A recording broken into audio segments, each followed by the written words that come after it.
We went over our life maps today. How was it? It was good. Okay. Like something that we believe in our heads about ourselves that we're carrying into the relationship. Well, you said you're so used to like figuring out things on your own and looking out for yourself.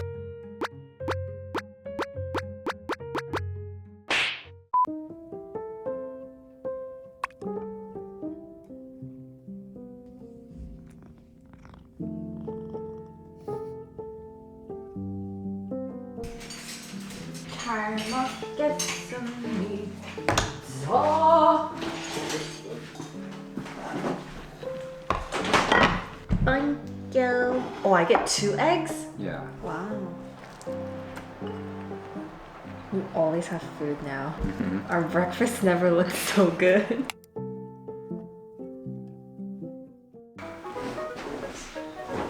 No. This thing is so good if you have cats. It's a chom chom roller.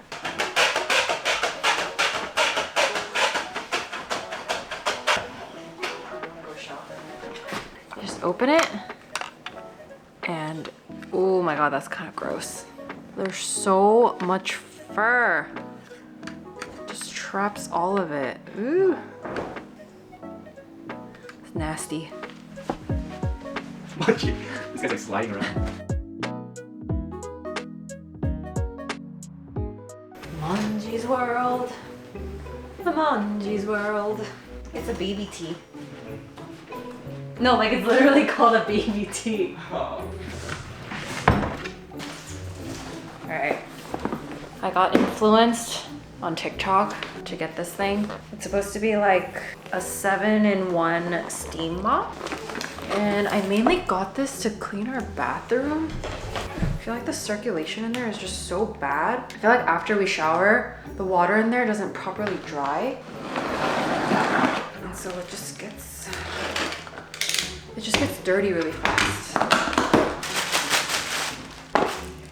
This is the second thing I bought on TikTok shop. The first one was the steamer. And the next one's a steam mop. What's steamer? All for the clothes. Yeah.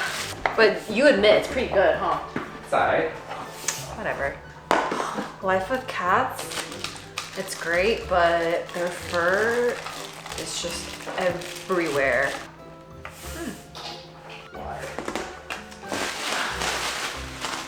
I don't know if the camera picks it up, but there's just like dry water stains on the walls. You can kind of see it there, but I don't know. It just bothers me so much. So we're gonna see if this steam mop can get rid of it. Chairs. Yeah.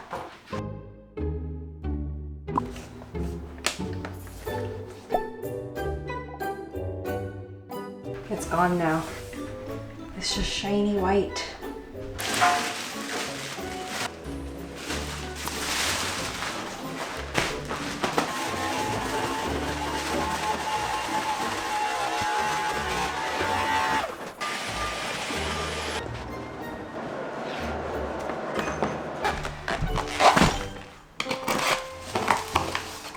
Oh, it comes with a toy.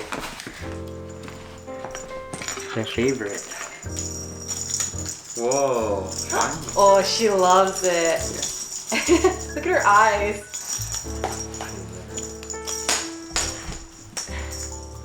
This is the litter that we are currently using. It's not that heavy. Oh yeah, it's so light. Yeah. I feel like the struggle with being cat parents is finding the perfect litter. Yeah, It's actually really hard. And it also takes time to try new litters because you have to transition them and get them used to it. And if they don't like it, they pee. Well, our cat does that. Mungie pees outside. So we got the original unscented version of this.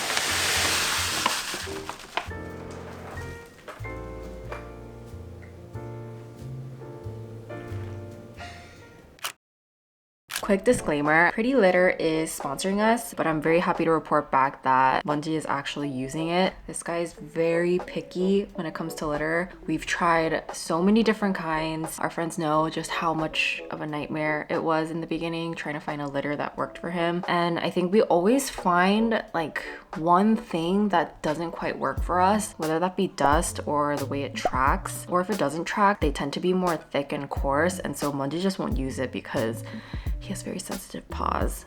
Don't you, Munji? Yeah.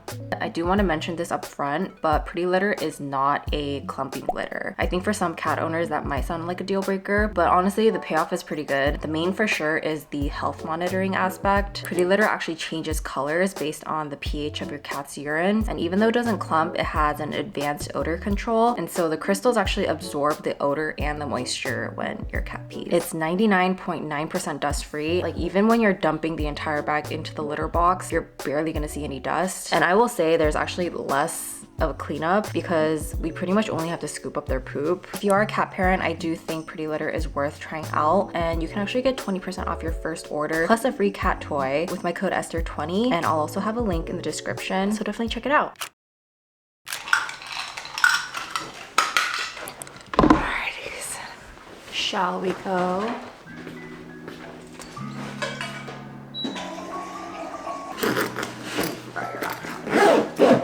Bye, kitty cats. We'll see you soon.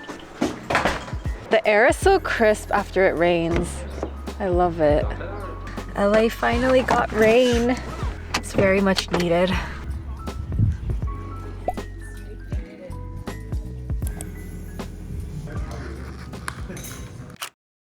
We just got back from premarital counseling and we went over our life maps today. How was it? It was good. Okay. Did you learn a lot about us? About me? Is everything you knew? You know, already? it was everything I already knew. But there were a few like smaller memories that you mentioned that I actually never heard the story of. You know, that's funny that like a pain and hardship memory for you was a lot of like embarrassment. Yeah, that's pain and suffering. But that's crazy that you remember that so clearly, because I don't really have memories like that. Oh no, he said we have to break our generational... Oh, our generational curses. Yeah, we both had a pretty messed up childhoods. He said out of all that, and then you guys found each other. I know. That's the silver lining. Yeah. You think we connected because we both had very distinct childhood traumas? Or I think the way we coped was similar. And that still shows to this day. Our coping mechanism is similar? Like we avoid. I think that's why we got through everything, because we were so good at just like shutting off our feelings and like just like life goes on. Like that was our mentality. Was that healthy? Voila, but I think we definitely connected on that. Yeah. Like we still relate to each other like that. That's why when things, what's it called? Like we're gonna when things go south, we like problem solve fast. Yeah. No, so he had us share like a narrative or a script that we're bringing into the marriage, like something that we believe in our heads about ourselves that we're carrying into the relationship. Well, you said you're so used to like figuring out things on your own and looking out for yourself, which leads to you being like more controlling over things, because like your whole life you had to handle it or figure it out yourself. And then for me, I said because I was constantly like moving and like in new environments, I would just instinctively compare my life to others. You remind me that like everyone's success looks different. And like I gotta get that out of my head.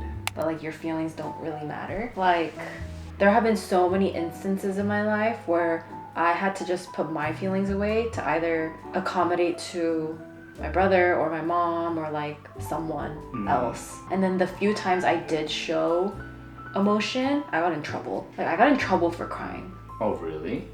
Usually, and when I cried, they'd be like, "Why are you crying?" Like that was the reaction. I was a crybaby. That's why I don't really cry to this day. I think I've gotten so good at like chamoying.